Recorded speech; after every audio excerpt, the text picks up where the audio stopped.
चाहिए आपके पास 4 अप्रैल 2020 9th biology और चैप्टर नंबर 3 है। इसके अंदर हम देखेंगे एम्स ऑफ क्लासिफिकेशन, यानी क्लासिफिकेशन के मकासद क्या होते हैं। क्लासिफिकेशन मैंने आपको उस दिन भी डिफाइन किया था कि क्लासिफिकेशन क्या होता है कि जब आप एनिमल्स के ग्रुप्स को ग्रुप्स के अंदर कन्वर्ट कर देते हैं या सब ग्रुप्स के अंदर कन्वर्ट कर देते हैं उनकी इजीली स्टडी के लिए, तो उसे हम क्या बोल देते हैं, क्लासिफिकेशन बोल देते हैं। ठीक है, तो इसके अंदर दो डेफिनेशन आ रही हैं क्लासिफिकेशन वाले से। पहले हम वो देखेंगे बायोलॉजी की वो ब्रांच जो कि क्लासिफिकेशन के साथ डील करती है, उसे हम क्या बोलते हैं, टैक्सोनॉमी। यानी बायोलॉजी की वो ब्रांच जिसके अंदर आप ऑर्गेनिज्म की क्लासिफिकेशन करते हैं, ग्रुपिंग करते हैं, सब ग्रुपिंग करते हैं, उसे हम क्या बोलेंगे, टैक्सोनॉमी बोलेंगे। उसके बाद आ जाता है कि बायोलॉजी की वो ब्रांच जो कि सिर्फ क्लासिफिकेशन साथ साथ ऑर्गेनिज्म की जो एवोल्यूशनरी हिस्ट्री है उसे भी ट्रेस करे, तो उसे हम क्या क्या बोलेंगे, सिस्टमेटिक्स बोलेंगे। तो एवोल्यूशनरी हिस्ट्री क्या होती है, ऑर्गेनिज्म का ये देखना कि एक ऑर्गेनिज्म दूसरे ऑर्गेनिज्म से कैसे इवॉल्व हुआ, तो इसे हम क्या बोल देते हैं, एवोल्यूशनरी हिस्ट्री बोल देते हैं। जिस तरह के साइंटिस्ट का कहना है कि जितने भी ह्यूमन बीइंग्स हैं, ठीक है, वो मंकीज से इवॉल्व हुए हुए हैं, मंकीज से बने हुए हैं। तो ये साइंटिस्ट ने क्या किया, एवोल्यूशनरी हिस्ट्री ट्रेस की है ऑर्गेनिजम्स की। उसके बाद आगे आपके पास आया था एम्स के। जब आप क्लासिफिकेशन करते हैं तो उसके मकासद क्या होते हैं, ऑर्गेनिज्म के दरमियान सिमिलैरिटी ढूंढना और डिफरेंशियल ढूंढना, कि दो ऑर्गेनिज्म के दरमियान सिमिलैरिटी ढूंढना, ठीक है, और उनके दरमियान इम्तियाज़ वगैरह या फ़र्क वगैरह ढूंढना, ये क्लासिफिकेशन के मकासद होते हैं। उसके बाद आपको पहले बता दिया कि ऑर्गेनिज्म की जो एवोल्यूशनरी हिस्ट्री को ट्रेस करना भी, ये भी क्लासिफिकेशन के मकासद हैं। कि इसके अंदर आप ये देखेंगे कि एक ऑर्गेनिज्म दूसरे ऑर्गेनिज्म को कैसे इवॉल्व करता है।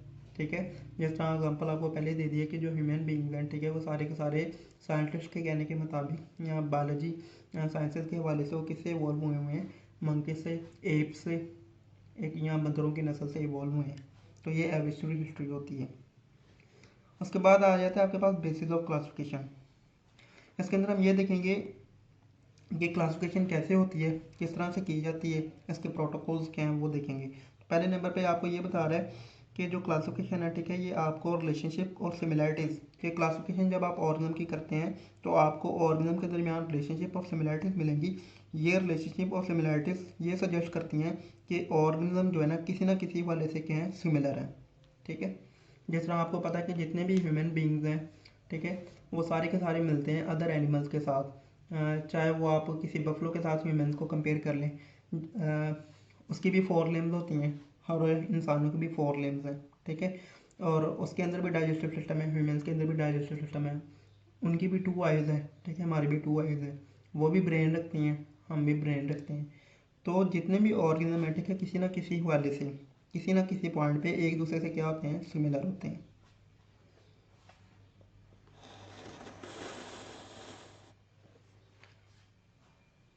अब आपके पास आ जाता है, दो तरह के ऑर्गेनिज्म होते हैं, एक होते हैं क्लोजली रिलेटेड, दूसरे नंबर पे आते हैं डिस्टेंटली रिलेटेड ऑर्गेनिज्म।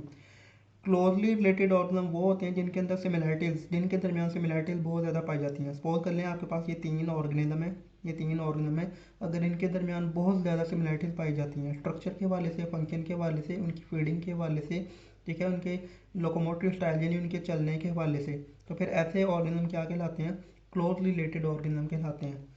दूसरे नंबर पे आपके पास कौन से आ रहे थे, distantly related organism. Distantly related organism वो वाले ऑर्गेनिज्म होते हैं जिनके दरमियान सिमिलैरिटीज़ बहुत ज़्यादा कम होती हैं। सपोज कर लें आपके पास ये 3 ऑर्गेनिज्म है, ठीक है, इनके दरमियान अगर फीडिंग स्टाइल के हवाले से, लोकोमोटरी ऑर्गन के हवाले से, इन चलने के अंदाज के हवाले से, ठीक है, और उनके फीडिंग स्टाइल के हवाले से और उनके सेक्सुअल बिहेवियर के हवाले से वो बहुत ज़्यादा डिफरेंट हैं, तो फिर ऐसे ऑर्गेनिज्म को हम क्या बोल देते हैं, डिस्टेंटली रिलेटेड ऑर्गेनिज्म बोल देते हैं। यहाँ पे एग्जांपल दी हुई है मैंने आपको समझाने के लिए कि आपके पास देखें कि इंसेक्ट, पिजन और स्पैरो, ये सारी की सारी कैटेगरी किसके अंदर आती है, एनिमल्स के अंदर आती है। इंसेक्ट भी एनिमल है, पिजन भी एनिमल है, स्पैरो भी एनिमल है। लेकिन अगर इन दो ऑर्गेनिज्म को देखा जाए, पिजन को और स्पैरो को, ये दो जो है क्लोजली रिलेटेड हैं। क्यों क्लोजली रिलेटेड हैं, क्योंकि पिजन भी उड़ता है, फ्लाई करता है, और स्पैरो भी फ्लाई करती है।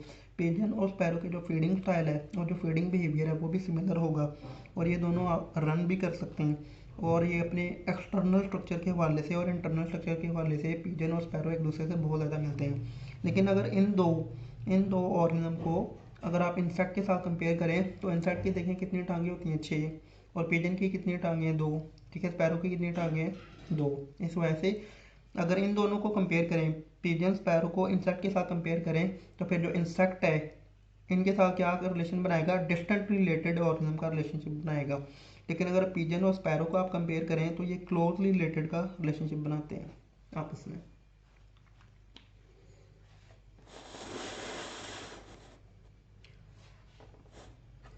आगे आपके पास आ जाता है कि बायोलॉजिस्ट जो है ऑर्गेनिज्म के दरमियान सिमिलैरिटीज और डिससिमिलैरिटीज कैसे ढूंढेंगे, किस तरह से करते हैं ताकि उनकी क्लासिफिकेशन की जा सके। तो आपने हमेशा याद रखना है कि जब भी ऑर्गेनिज्म की क्लासिफिकेशन की जाती है तो उनके अंदर से पहले सिमिलैरिटीज और डिससिमिलैरिटीज ढूंढी जाएंगी। वो सिमिलैरिटीज और डिससिमिलैरिटीज कैसे ढूंढते हैं कि अगर आपके पास सपोज कर लें दो ऑर्गेनिज्म है तो आप उनके एक्सटर्नल स्ट्रक्चर देख के सिमिलैरिटीज ढूंढ सकते हैं। आप उनके इंटरनल स्ट्रक्चर देख के, अंदरूनी स्ट्रक्चर देख के उनके दरमियान सिमिलैरिटीज या डिफरेंसेस ढूंढ सकते हैं। लेकिन आजकल जो क्लासिफिकेशन का ट्रिक है या मैथमेटिक है वो ये है कि हम डीएनए को कंपेयर करते हैं।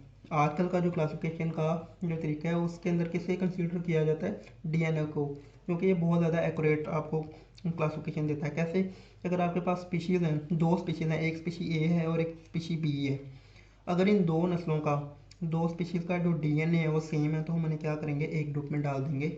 यानी आपने ये जो क्लासिफिकेशन की है इन दो नस्लों की वो डीएनए की बेस के ऊपर की और ये बहुत ज़्यादा एक्यूरेट है। आज का टॉपिक इतना ही था। कल हम टैक्सोनॉमिक हायरार्की देखेंगे और फिर उससे आगे चलेंगे। ये जो टॉपिक है ठीक है, ये सेकंड ईयर का है। और मैं आपको थोड़ा सा बता दूं कि हमने आज कहाँ से लेके कहाँ तक पढ़ा। हमने पढ़ा है, यहाँ से स्टार्ट किया एम्स ऑफ क्लासिफिकेशन से और हम यहाँ तक गए हैं। कल हमने यहाँ से स्टार्ट करना है और यहाँ तक पढ़ना है। और ये पेज नंबर है 33 पे।